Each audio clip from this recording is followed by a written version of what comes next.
Menteri Koordinator Bidang Politik, Hukum, dan Keamanan Mahfud MD memerintahkan Ketua Satgas Bantuan Likuiditas Bank Indonesia atau BLBI untuk segera menyita aset obligor dan debitur BLBI yang belum memenuhi kewajibannya untuk membayar utang kepada negara dan tidak mau memenuhi panggilan Satgas BLBI.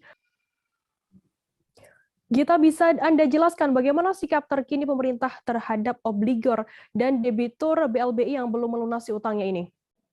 Ya, terima kasih Firda. Tadi bisa disampaikan kalau Menko Polhukam mengatakan bahwa pemerintah akan terus melakukan upaya pengejaran terhadap obligor atau debitur guna memenuhi kewajibannya kepada negara dengan melakukan penyitaan aset jaminan dan harta kekayaan lain baik berupa tanah, bangunan, ataupun saham perusahaan. Selain itu, pemerintah juga akan melakukan langkah-langkah pembatasan keperdataan. Pembatasan yang dimaksud misalnya hak kredit di bank, berpergian ke luar negeri, atau yang lainnya. Pemerintah juga akan melakukan proses pidana terhadap obligor atau debitur yang berdasarkan penelitian Satgas telah melakukan tindak pidana.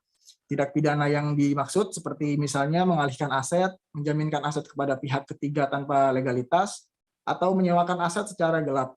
Oleh karena itu, pemerintah juga meminta iktikat baik kepada obligor atau debitur BLBI untuk memenuhi atau menyelesaikan kewajiban utangnya. Gita, lantas apa perintah dari Mahfud MD sendiri selaku Ketua Pengarah Satgas BLBI? Ya, pada intinya ada dua perintah yang disampaikan oleh Bapak Menko Polhukam tadi selaku pengarah Satgas BLBI. Tadi diperintahkan kepada Ketua Satgas agar segera melakukan penyitaan aset milik obligor atau debitur yang belum memenuhi kewajibannya dan tidak mau memenuhi panggilan Satgas BLBI untuk menyatakan kapan dan bagaimana membayarnya. Kemudian yang kedua, Menko Polhukam juga memerintahkan Satgas untuk mengirim surat pemberitahuan kepada BUMN yang menjalin kerjasama dengan obligor dan debitur BLBI. Surat pemberitahuan tersebut pada intinya untuk menjelaskan bahwa para obligor dan debitur BLBI tersebut tidak menunjukkan iktikat baik untuk memenuhi kewajiban utangnya kepada negara. Gita, lantas bagaimana untuk sikap dari pemerintah sendiri terhadap obligor dan juga debitur BLBI yang sudah melunasi utangnya? Ya, tadi disampaikan oleh Pak Menko Polhukam, juga sempat membeberkan sejumlah nama obligor atau debitur BLBI yang sudah melunasi utangnya. Mereka yang sudah melunasi utangnya diantaranya Antoni Salim, Bob Hasan, Sudwi Katmono, dan Ibrahim Rishad. Menko Polhukam menjelaskan mereka telah melunasi utangnya yang sebelumnya telah ditentukan melalui Impres nomor 8 tahun 2020 tentang release and discharge.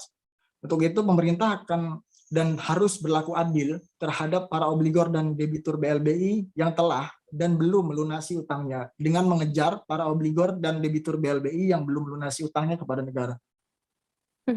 Gita, lantas apa yang saat ini tengah dilakukan oleh Satgas BLBI sendiri terkait aset obligor dan debitur BLBI yang telah disita? Ya, terkini Satgas BLBI telah berhasil melakukan penagihan terhadap utang keluarga konglomerat Bakri terkait PT Usaha Mediatronika Nusantara sejumlah sekitar 10,3 miliar. Berdasarkan siaran pers tadi, PT UMN tercatat telah melakukan 2 kali pembayaran kepada negara. Pembayaran pertama dilakukan pada 20 September 2021 dan pembayaran kedua pada 28 Oktober 2021. Dengan demikian sisa utang PT UMN adalah sebesar 12,3 miliar. Sebelumnya, Satgas BLBI juga telah memanggil keluarga konglomerat Bakri terkait dengan kewajiban negara pada Jumat 17 September lalu.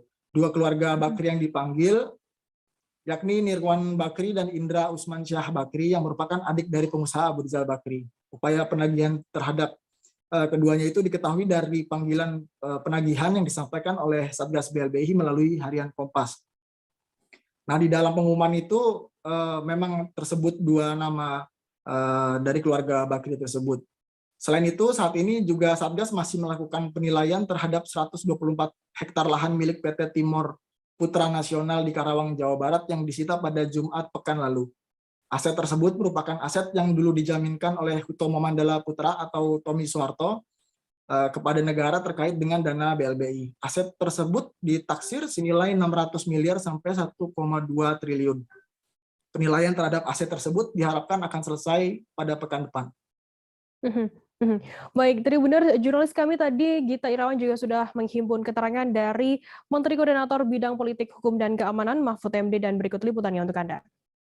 Kasatgas Pelaksana melakukan penyitaan aset obligor atau debitur yang belum memenuhi kewajibannya dan tidak mau memenuhi panggilan Satgas BLBI untuk menyatakan kapan dan bagaimana membayarnya. Jadi ini perintah agar segera disita aset-asetnya. Yang kedua, memerintahkan kepada Ketua Satgas untuk melakukan tindakan antara lain mengirim surat pemberitahuan kepada BUMN yang menjalin kerjasama dengan obligor atau debitur untuk menjelaskan bahwa yang bersangkutan tidak menunjukkan itikat baik untuk memenuhi kewajibannya kepada negara.